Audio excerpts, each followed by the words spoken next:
Hello, class 9th. How are you? I hope you all are very good. Now, today we will discuss about socialism in Europe and the Russian Revolution. In the previous videos, we have already discussed about state groups, social groups, socialism, February 1917 revolution. Now today we will discuss about October 1917 workers in power. It's a very important topic in this chapter. The revolution of October 1917 as the conflict between the provisional government, ठीक है, जो revolution था, कौन सा revolution, अक्टूबर 1917 का। तो ये जो रेवोल्यूशन हुआ वो प्रोविजनल गवर्नमेंट और बॉलिशविक के बीच में हुआ, ठीक है। उनको लेलिन को, जो बॉलिशविक जो पार्टी के या ग्रुप के नेता थे, लीडर थे लेलिन, उनको लगा वो उनको ऐसा लगा कि कहीं ना कहीं जो प्रोविजनल गवर्नमेंट जो है, जो सरकार जो है, ठीक है, वो अपनी डिक्टेटरशिप जो है वो सेटअप ना कर ले। नाउ अक्टूबर 16, ठीक है, 1917 Lenin persuaded the Petrograd Soviet and the Bolshevik party to agree to a socialist seizure of power। अब उन्होंने क्या प्लान बनाया, लेनिन ने, बोल्शेविक पार्टी ने, सोशलिस्ट सिस्टम ने, उन्होंने प्लान बनाया कि कहीं ना कहीं अब हम ऐसा वक्त आ गया है, ऐसा टाइम आ गया है कि हमें पावर पर कब्जा कर लेना चाहिए या पावर को अपने हाथों में ले लेना चाहिए। तो इसी का नाम था अक्टूबर 1917 रेवोल्यूशन।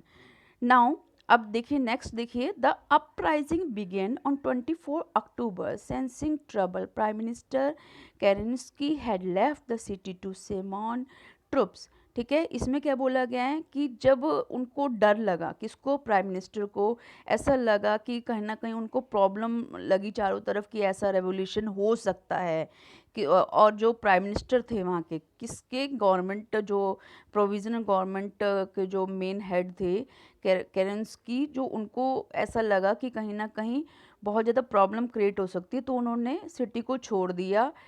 क्यों क्यों छोड़ा उन्होंने, कहीं ना कहीं वो ट्रुप्स का अरेंजमेंट करने के लिए गए थे। अब ट्रुप्स क्या होते हैं, ट्रुप्स होते हैं सैनिक, जो होते हैं सोल्जर्स की जो टुकड़ियाँ होती हैं, सोल्जर्स को कहीं ना कहीं वहाँ पर ऑर्गेनाइज करने के लिए उन्होंने वो शहर छोड़ दिया। ठीक है, नाउ नेक्स्ट इज इसमें क्या बोला गया, जो मिलिट्री रेवोल्यूशनरी जो थी, ठीक है, उन्होंने क्या कर दिया, अब जो गवर्नमेंट ऑफिसर्स को अरेस्ट कर लिया और लेट जो नाइट था, ship Aurora shield the winter palace, ठीक है, विंटर पैलेस जो था उस पर उन्होंने बमबारी शुरू कर दी। उसके बाद by the night fall the city was under the committees control and the minister had surrender. सारा कंट्रोल किसके हाथों में आ गया, बॉलिशविक जो लीडर्स थे, बॉलिशविक जो कमिटीज जो थी उनके हाथों में आ गया। उसके बाद at a meeting of the all Russian congress of Soviet in Petrograd the majority approve the Bolshevik action. अब उसके बाद जब मेजॉरिटी का पूरा मेजॉरिटी मिल गई, उसके बाद बॉलिशविक जो था वो अपने एक्शन में आ गया। Uprising took place in other cities. There was heavy fighting, and especially in Moscow. By December, the Bolshevik controlled the Moscow Petrograd area. ठीक है, एक हैवी फाइटिंग हुई मॉस्को जो रीजन था, और उसके बाद जब बहुत ज़्यादा चीज़ें हुई तो बॉलिशविक ने लास्ट में कंट्रोल कर लिया, किस पर, मॉस्को पर और पेट्रोग्राद एरिया पर। ठीक है, पेट्रोग्राद जो है वहाँ का जो है एक जगह का नाम है, एक शहर का नाम है।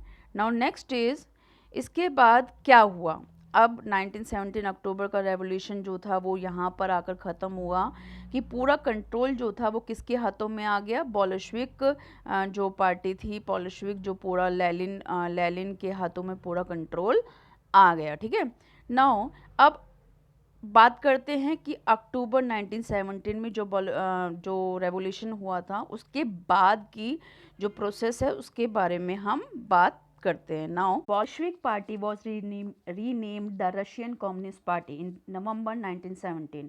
अब आपने देखा कि बोल्शेविक पार्टी ने अपने पार्टी का नाम बदलकर रशियन कम्युनिस्ट रख लिया। उसके बाद एक असेंबली के लिए इलेक्शंस करवाए गए और उसमें उसको मेजॉरिटी नहीं मिली, किसको? बोल्शेविक पार्टी को, यानी कि रशियन कम्युनिस्ट पार्टी को। उसके बाद the assembly rejected Bolshevik major, the Lenin dismiss the assembly.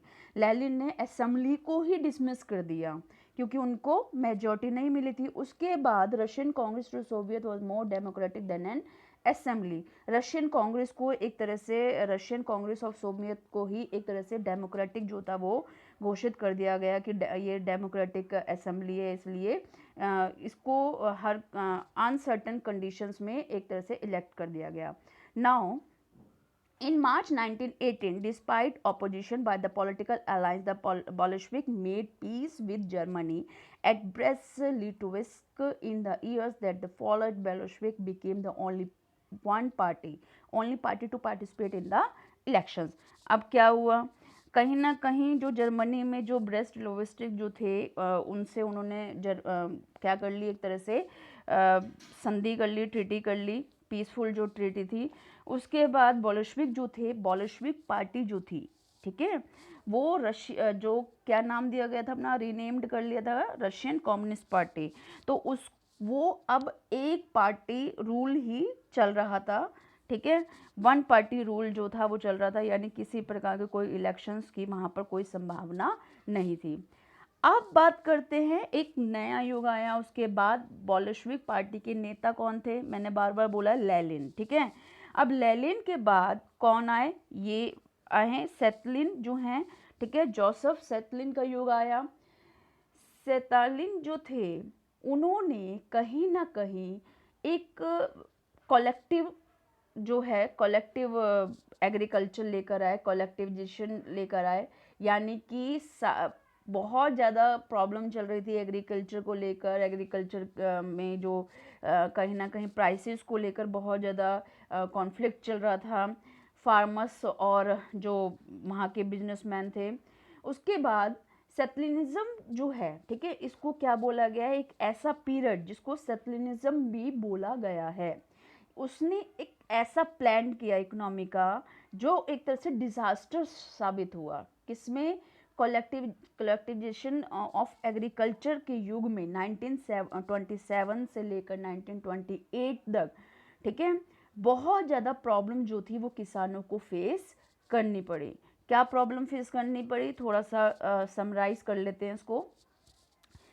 अभी मैंने बताया कि फार्मर और बिजनेसमैन के बीच में कीमतों को लेकर, अनाज की कीमतों को लेकर कहीं ना कहीं जो एग्रीकल्चर जो डिपार्टमेंट जो था, यानी कि फार्मर जो लोग थे, उनको बहुत ज़्यादा प्रॉब्लम फेस करनी पड़ रही थी। जिस कीमतों पर अनाज और ये सारी चीज़ें बेची जा रही थी, वो कीमतों के लिए वो बिल्कुल भी एग्री नहीं कर रहे थे।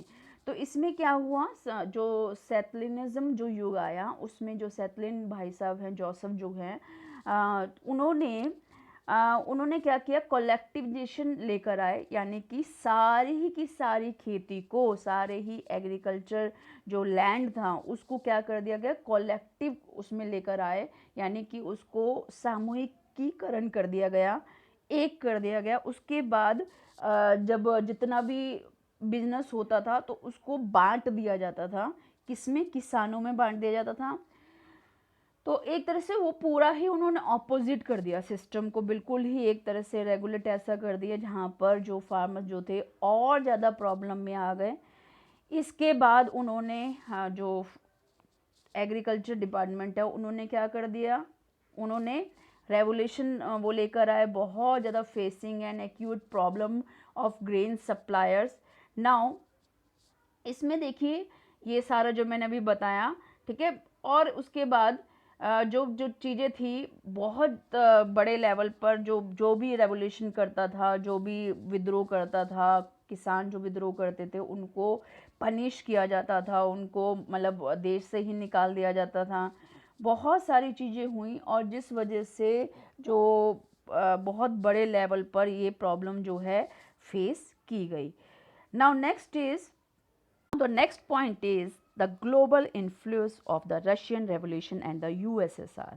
ठीक है, किस तरह से एक ग्लोबल उसको पहचान मिली? किसको? यूएसएसआर में एंड द रशियन को रूसी जो क्रांति जो थी, ठीक है। 1917 की ये जो रेवोल्यूशन हुआ बहुत ज़्यादा फेमस हुआ, क्योंकि ये बहुत ज़्यादा चीज़ें जो था चेंजेस लेकर भी आया था, और बहुत क्वेश्चंस जो थे वो उठाए गए ग्लोबल लेवल पे। ठीक है, अब देखते हैं क्या एक तरह से ग्लोबल इन्फ्लुएंस जो आया किसका, रशियन रेवोल्यूशन की वजह से। नाउ इसमें देखते हैं यूएसएसआर ने पार्टिसिपेट किया, किसमें पार्टिसिपेट किया, कॉन्फ्रेंस जो हुई थी बॉल्शेविक ने फाउंडेड की थी।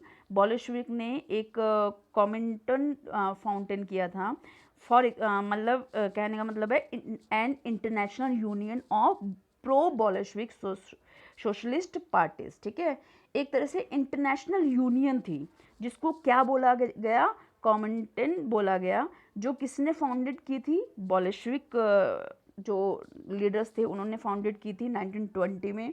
उसमें पार्टिसिपेट करने के लिए यूएसएसआर भी जो था वो आया।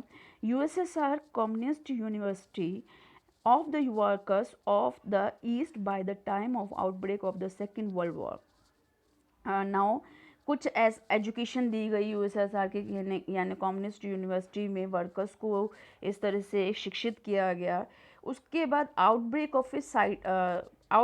Of the second world war, second world war के बाद यूएसएसआर जो था given socialism a global face and a world structure, एक तरह से ग्लोबल फेस के रूप में एक वैश्विक जो चेहरा उसको मिला। ठीक है, और एक पूरी तरह से उसने अपनी प्रसिद्धि जो थी अपने आप को फेमस कर लिया था, जो यूएसएसआर जो रशियन रेवोल्यूशन जो था, जहाँ पर उसने अपने आप को पूरी तरह से प्रूव करने का ट्राई किया। ठीक है, नाउ ये एक ऐसा रेवोल्यूशन था जो बिल्कुल भी भूला नहीं जा सकता। इतने टाइम पीरियड के बाद भी बार बार रशियन रेवोल्यूशन जो था वो कहीं ना कहीं उसकी जो प्रॉब्लम्स थी उसके सल्यूशन थे, उसका जो इनकरेज हुआ ये रेवोल्यूशन, उसमें बहुत ज़्यादा अभी तक इम्पैक्ट डालता है सारी चीज़ों में। Now your chapter is finish. और एनसीईआरटी चैप्टर्स को जो है एनसीईआरटी की वेबसाइट पे जाकर डाउनलोड कर लीजिए। ठीक है, बाकी मैं एनसीईआरटी के चैप्टर्स के साथ साथ लिंक भी प्रोवाइड कर दूंगी डिस्क्रिप्शन बॉक्स में, आप ज़रूर चेक कीजिए। Thank you.